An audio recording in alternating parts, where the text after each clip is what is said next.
ચેતરભાઈ વસાવાને ભાજપે ખોટા કેસમાં ફસાવ્યા એવી દલીલો કરી કે વારંવાર આ ચેતરભાઈ વસાવા છે એ વિવિધ ગુનાઓ કરે છે, પણ આપને પણ ખબર છે કે અને આપે જાણ્યું પણ છે કે ચેતરભાઈ વસાવાનો કોઈ ગુનો નથી. ગ્લાસ મારવાવાળી ઘટના ઉપજાવી પાડેલી હતી. આ પણ વન કર્મચારીને અને જે વન કર્મચારીઓએ રાત્રે 2 વાગે ખેડૂતોનો ઊભો પાક લણી નાખ્યો હતો, કાપી નાખ્યો હતો.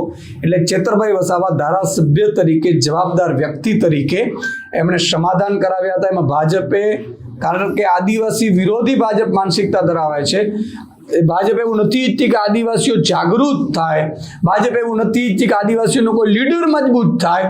એટલે આદિવાસી વિરોધી માનસિકતા ધરાવતી ભાજપ ચેતરભાઈને જેલમાં નાખ્યા, એવી દલીલો કરાવડાવી કે આ તો બીજા કેસમાં છે, ત્રીજા કેસમાં છે. હું આપણે કહી દઉં કે બીજો કેસ એ ગ્લાસવાળો આપણને ખબર છે, એ પણ ગુજરાત નાગરિકોના હક માટે ચેતરભાઈએ મુદ્દો ઉઠાવ્યો હતો. ત્રીજો કેસ આ લોકોએ કંપનીવાળો કરાવડાવ્યું છે.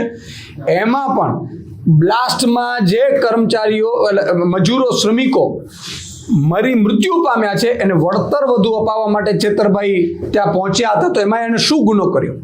ચેતરભાઈએ કોઈ બુટલેગરી નથી કરી, ચેતરભાઈ દારૂ નથી વેચ્યો, ચેતરભાઈએ કોઈને મર્ડર નથી કર્યા.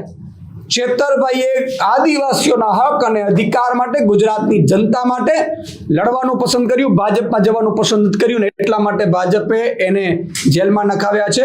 આદિવાસી સમાજનો બદલો લેશે. તાલુકા ઉમરગામથી અંબાજી સુધી તમામ આદિવાસી સમાજ વિરોધી માનસિકતા ધરાવતી ભાજપને 2027માં જવાબ આપશે. હું આદિવાસી સમાજને પણ કહું છું કે જુઓ આપણા ચેતરભાઈને કઈ રીતે ભાજપ છે એ પરેશાન ઉપર પરેશાન કરી રહી છે. રહી વાત અદાલતની, તો અદાલતનો જે પણ નિર્ણય આવ્યો, અમે ઉપલી અદાલતમાં જઈશું. મારી લીગલ ટીમ સાથે પણ ચર્ચા થઈ છે. આગામી સમયમાં આ મામલે અમે ઉપલી અદાલતમાં જશું અને અમને પૂરો વિશ્વાસ છે કે આગામી સમયમાં સારો નિર્ણય આવશે. અદાલત શ્રી અમને ન્યાય આપશે.